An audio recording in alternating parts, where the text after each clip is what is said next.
मनसेचे बेलापूर विधानसभेचे अधिकृत उमेदवार गजानन काळे यांच्यातर्फे वाशी येथील छत्रपती शिवाजी चौकात खुल्या चर्चेचे आवाहन जे आहे ते दोन उमेदवारांना करण्यात आले होते।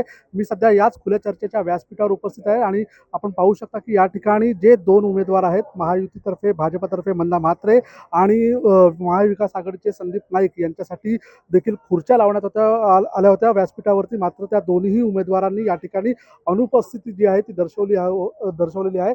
नेमकं या खुल्या चर्चेचं काय नेमकं कारण होतं, का ही चर्चा बोलवावी लागली होती? आपल्याबरोबर त्यासाठी बोलण्यासाठी गजानन काळे आहेत। तर काय सांगाल, खुल्या चर्चेचं आव्हान सर्वांना दिलं होतं, काय सांगाल एकूणच? हे बघा, लोकशाहीमध्ये आणि निवडणुकांच्या वेळी जे कोणी उमेदवार असतील त्यांनी येऊन जनतेसमोर आपला जाहीरनामा मांडला पाहिजे। 10 वर्ष मंदाताई म्हात्रे आणि संदीप नाईक हे 10 वर्ष कोणी ऐरोली विधानसभेतून, कोणी बेलापूर विधानसभेतून उमेदवार होते, आमदार होते। 10 वर्षात आपण काय कामं केलीत आणि मनसे म्हणून मी शहराध्यक्ष असताना 10 वर्षात काय कामं केली याचा एक लेखाजोगा मांडावा म्हणून आजच्या खुल्या चर्चेचं निमंत्रण मी 3 दिवसापूर्वी पत्रकार परिषदेत दिलं। आजच्या अनुपस्थितीमधून यांनी दाखवून दिलंय की यांनी कुठलंही काम केलेलं नाही। नवी मुंबईकरांचा हा अपमान आहे आणि नवी मुंबईकरांचा हा अनादर आहे। 10 वर्षात केलेली कामं यांनी पत्रकातून दिली, ज्या पत्रकामध्ये रक्तदान शिबिर घेतलंय, गार्डनचं सुशोभीकरण केलंय। राज्य सरकारकडून आणि केंद्र सरकारकडून आपण काय योजना आणल्या? काय एखादं गव्हर्नमेंट इंजिनिअरिंग कॉलेज, काय एखादं गव्हर्नमेंट मेडिकल कॉलेज इथे नाही आहे? काय एसटी डेपो नाही आहे? पनवेल सारख्या शहरात एसटी डेपो आहे, आमच्याकडे एसटी डेपो नाही। शाळांच्या वाढत्या फीवर नियंत्रण आणण्यासाठी कधी आमदारांनी प्रयत्न केलेत? खाजगी हॉस्पिटलचं दरपत्रक असावं म्हणून आमदारांनी प्रयत्न केले। MIDC मध्ये रोजगार मिळावा 80% आमच्या मुलांना म्हणून प्रयत्न केले।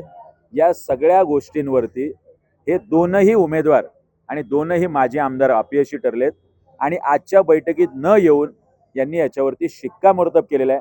आता नवी मुंबईकरांनी ठरवावं की 10 वर्ष आम्ही काम करून सिडको असेल, कामगार असेल, या विविध विषयांवरती आम्ही 800 ते 1000 कोटी वाचवले। एकाच बाजूला 800 ते 1000 कोटी नवी मुंबईकरांची वाचवणारा आणि शिक्षण, आरोग्य, रोजगाराची भाषा करणारा गजानन काळे आहे आणि 10 वर्ष संधी देऊन सुद्धा जे खुल्या चर्चेत यायला तयार नाहीत आणि धाडस दाखवत नाही असे नापास उमेदवार यांना तुम्हाला संधी द्यायची की गजानन काळे? विकासाच्या मुद्द्याबरोबर मनसेने यंदा हिंदुत्वाचा मुद्दा देखील हाती घेतलेला पाहायला मिळतोय। त्या हिंदुत्वाच्या मुद्द्यावरती कशा प्रकारे येत आहे, काय सांगा?